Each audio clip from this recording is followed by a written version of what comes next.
Est-ce que c'est l'extension WordPress ultime à connaître en 2025? WP Master Toolkit, c'est une extension que je vous ai déjà présentée par le passé, mais depuis, ils ont fait du chemin, ou plutôt devrais-je dire, il a fait du chemin, et il y a plein de nouvelles fonctionnalités. Il y a également un site web que vous avez sous les yeux, je vous mettrai le lien dans la description, et ça vous permet de parcourir toutes les fonctionnalités et tout ce que permet cette extension. En bref, c'est une extension qui vous permet de vous débarrasser de 5, 10, 15 autres extensions ou fonctionnalités et vous les remplacez toutes par une seule et unique extension, WP Master Toolkit, qui vous permet, tel un couteau suisse, d'activer ou désactiver chaque petite fonctionnalité de manière complètement modulaire en fonction de vos besoins. Vous avez une présentation des différents modules sur son site. Vous avez les modules qui sont rangés par catégorie, donc des choses en rapport avec le code, des choses en rapport avec les médias, des choses en rapport avec l'admin en général, désactiver des choses qui se chargent dans l'admin. Bref, il y a plein de fonctionnalités. Et si je vous en reparle, c'est tout simplement parce qu'il y a des nouvelles fonctionnalités qui rendent cette extension encore plus indispensable à mon sens. Donc dans cette vidéo, ce que je vous propose de faire, c'est de reparcourir brièvement l'extension et son fonctionnement et surtout très rapidement s'attarder sur les 10 fonctionnalités que je trouve les plus intéressantes à l'heure actuelle dans WP Master Toolkit. Et si vous allez sur la roadmap officielle, vous verrez qu'il ne chôme pas et qu'il y a plein d'autres fonctionnalités qui arrivent, donc je vous mettrai là aussi le lien vers la roadmap dans la description de la vidéo. Juste avant cette présentation, pensez à vous abonner à cette chaîne si vous ne voulez pas manquer les prochains tutoriels sur WordPress et progresser dans la création et gestion de vos sites sur WordPress. Donc vous avez juste à faire une recherche WP Master Toolkit, vous pouvez l'installer et l'activer, ce que je vais faire d'office. Vous aurez un nouveau menu en bas à gauche et vous aurez donc ce fonctionnement sous forme de module et vous pouvez activer ce que vous voulez en fonction de ce qui vous intéresse. N'activez pas tout, surtout pas. Donc tout est rangé par catégorie, administration, contenu et médias, code personnalisé, désactiver des choses dans l'admin WordPress, sécurité, WooCommerce et autres. Si vous activez une fonctionnalité, je vais l'activer juste ici, vous pouvez donc sauvegarder à tout moment en bas à droite et vous aurez un nouveau menu qui s'appelle module activé. Vous retrouvez automatiquement tous les modules que vous avez activés à partir de là. Et ensuite, en fonction de ce que vous activez, soit c'est des choses à activer en un clic qui sont des petites mesures de sécurité ou autres, soit il y a des réglages associés à la fonctionnalité que vous avez activée et auquel cas, ça pourra éventuellement créer un nouveau menu en bas à gauche juste ici sur lequel vous pouvez cliquer et faire les réglages associés. Donc avant de vous partager mes 10 fonctionnalités préférées, si on parcourt rapidement en un coup d'œil comme ça, vous voyez qu'il y a plein de choses. Masquer la barre d'administration, donc vous savez sur certains rôles utilisateurs, si vous avez des membres, des élèves, des clients, ce que vous voulez sur votre site qui se connectent, des fois il y a toujours la barre d'admin WordPress qui nous embête. Vous pouvez la désactiver d'office en ciblant rôle par rôle, vous pouvez le faire à partir d'ici. Redirection après la déconnexion, redirection après la connexion, donc quand les gens se connectent ou se déconnectent de votre site, où est-ce qu'ils sont redirigés? Il y a plein de fonctionnalités. Ici vous avez des fonctionnalités pour avoir un mode de maintenance par exemple, ou protéger votre site derrière un mot de passe si jamais vous voulez que votre site ne soit pas encore accessible. Vous avez la possibilité de faire le ménage un petit peu dans votre back-office WordPress, nettoyer la barre d'administration en cachant différentes choses que vous considérez pas utiles dans votre travail. Donc ça c'est pour le premier menu administration. Contenu et médias, là aussi il y a plein de fonctionnalités, des choses pour la base de données, contrôler les révisions qui s'entassent dans votre base de données sur vos contenus. Plein de petites fonctionnalités comme là par exemple ouvrir tous les liens externes dans un nouvel onglet, ça c'est pareil, c'est très pratique et vous avez juste à venir ici, l'activer en un clic. Ça veut dire que tous les liens qui sont externes à votre site, si on clique, ça s'ouvre dans un nouvel onglet, c'est mieux pour votre site web. Il y a vraiment plein de petites fonctionnalités comme ça. Je vous propose de tout de suite plonger sur les 10 fonctionnalités que je préfère. Et pour ça, je vais utiliser le petit champ de recherche qui se trouve juste en haut à droite et je vais commencer par taper Rollback. La première fonctionnalité que je voudrais vous présenter, c'est la possibilité de revenir en arrière de vos extensions ou de vos thèmes, en tout cas ceux qui sont disponibles depuis wordpress.org.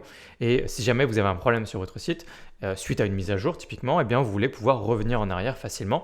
Vous avez des extensions pour ça et juste ici dans WP Master Toolkit, vous avez juste à activer ça en un clic et vous aurez automatiquement la possibilité de faire ça dans vos extensions ici. Vous avez juste à maintenant à cliquer sur Restauration et vous pourrez revenir en arrière sur les versions précédentes. La deuxième fonctionnalité que je voudrais vous présenter, c'est le gestionnaire de fichiers.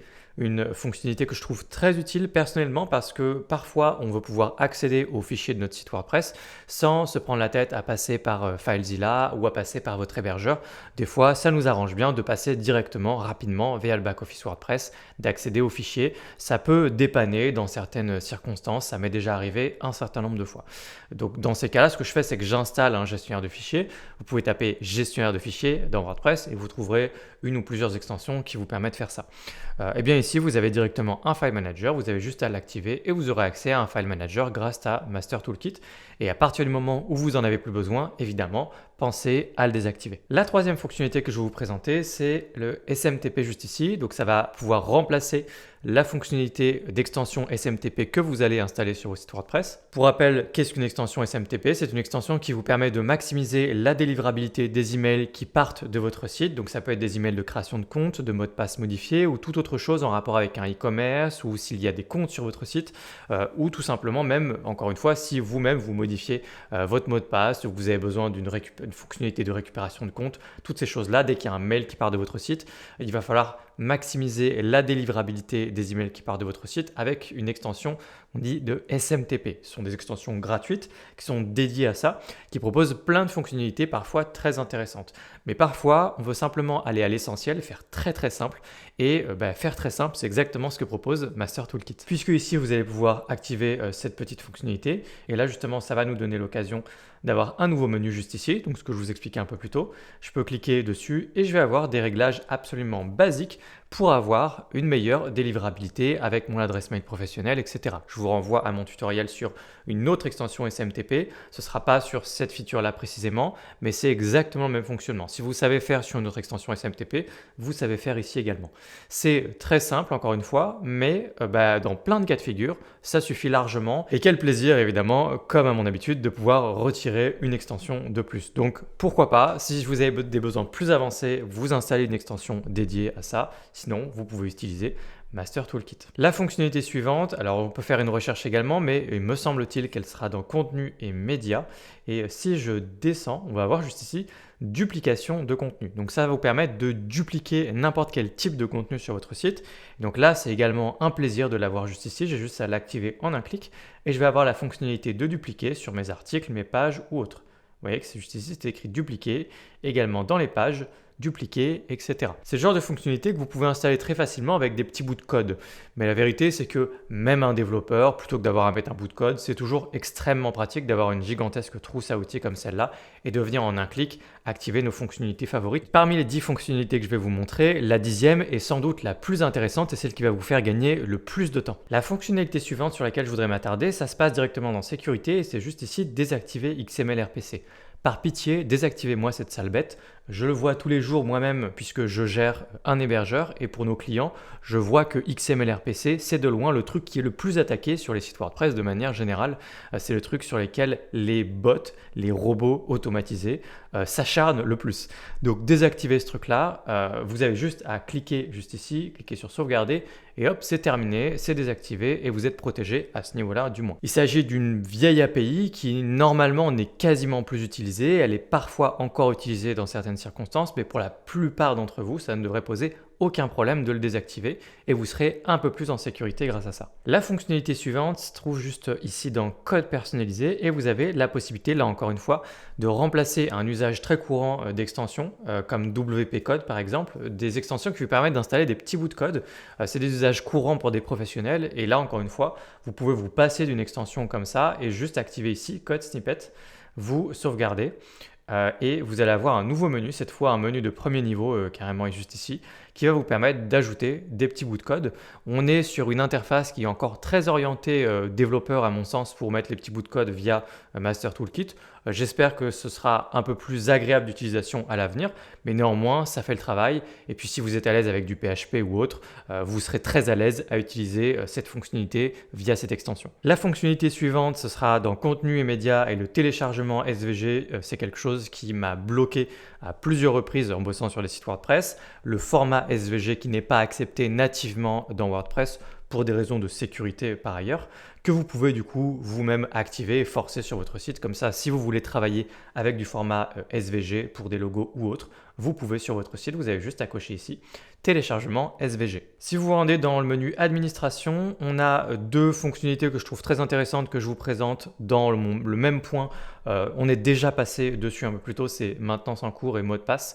Juste ici, donc là, vous avez la possibilité de bloquer tout votre site derrière un mode de maintenance et ici de bloquer tout votre site derrière un mot de passe. Donc pareil, ce sont des fonctionnalités qui peuvent être très intéressantes dans plein de circonstances différentes si vous bossez sur votre site, si le site n'est tout simplement pas encore en ligne ou si vous voulez le mettre en mode maintenance, etc. La fonctionnalité suivante, je la trouve assez rigolote et je vais essayer de la retrouver comme ça, mail. vous avez juste ici masqué les adresses email. Ça vous permet en fait, quand vous écrivez vos adresses email en clair directement dans les pages de votre site, elles ont tendance à être facilement scrappées et récupérées par des bots pour vous spammer derrière. Donc normalement, les bonnes pratiques consistent à ne pas mettre directement son adresse email en clair dans une page, mais tout le monde le fait, donc résultat, on est tous un petit peu spammés et embêtés par tout ça. Et là, il y a une fonctionnalité que je trouve intéressante, je ne sais pas comment ça fonctionne, mais en tout cas ça fonctionne. Vous pouvez juste activer ça en fait et utiliser ce code court que vous voyez juste ici, qui va cacher au robot l'adresse email tout en étant visible pour les humains dans la page. Vous avez juste à remplacer la petite partie que vous voyez ici par l'adresse email que vous voulez afficher dans votre page. Vous pouvez copier toute cette partie, vous la coller où vous voulez juste pour écrire dans votre page, dans un texte, n'importe où sur votre site. Pensez à mettre votre adresse mail dedans et ça va s'afficher absolument normalement pour un humain, mais du coup, ça vous permettra de bloquer des robots spammers. La 10e fonctionnalité, pour moi, la plus intéressante de loin, c'est évidemment dans Paramètres ici, exporter les paramètres vers JSON. Pourquoi? Parce qu'en fait, vous pouvez faire la totalité du travail une fois et l'exporter pour ne plus jamais avoir à le refaire. Alors évidemment, d'un site à un autre, il peut y avoir des réglages qui changent. Mais de manière générale, la plupart des projets sur lesquels vous allez bosser, ça va vous arriver plus souvent de bosser avec vos outils de travail à vous, votre écosystème d'outils. Vous savez comment fonctionnent vos outils, vous savez ce que vous pouvez faire ou pas en matière de sécurité ou autre, et vous connaissez les réglages par défaut que vous allez faire 99% du temps. Donc autant exporter la totalité de votre travail une fois que vous avez pris le temps, 20 minutes, 30 minutes, 40 minutes, de regarder chaque petite fonctionnalité pour optimiser les réglages de Master Toolkit pour vos usages et votre manière de travailler, eh bien autant exporter tout ça et le réutiliser très très facilement à chaque fois sur chacun de vos sites en faisant un export ici et dans l'autre sens un import juste ici et vous retrouverez tous vos réglages comme ça en un clic. Donc c'est un must-have pour moi. Si vous bossez avec ce type d'extension, ne vous passez surtout pas de l'export-import. C'est vraiment quelque chose qui vous fait gagner énormément de temps. C'est toujours un plaisir de venir et de régler un site en faisant juste 3-4 clics. On a tous l'impression de travailler en faisant ça. Mais la vérité, c'est que vous pourriez gagner énormément de temps en le faisant qu'une fois et en réutilisant tous vos réglages. Je vous invite vivement à le faire. Vous allez gagner 5, 10, 15, 20 minutes, ça dépend si vous passez beaucoup de temps à régler tout ça, mais vous allez en tout cas gagner du temps, c'est hyper intéressant. Évidemment, vous pourriez peut-être pas le faire avec les réglages SMTP typiquement, mais vous voyez l'idée, dans tous les cas, ça va vous faire gagner beaucoup de temps. Et vous, quelles sont vos fonctionnalités préférées dans WP Master Toolkit? Est-ce que vous l'utilisez sur l'un ou plusieurs de vos projets WordPress? Est-ce que cette extension va devenir indispensable? Est-ce que ça va faire partie de votre trousse à outils par défaut pour tous les nouveaux projets sur lesquels vous allez bosser? Est-ce que vous allez revenir même sur d'anciens sites que vous avez déjà pour installer WP Master Toolkit?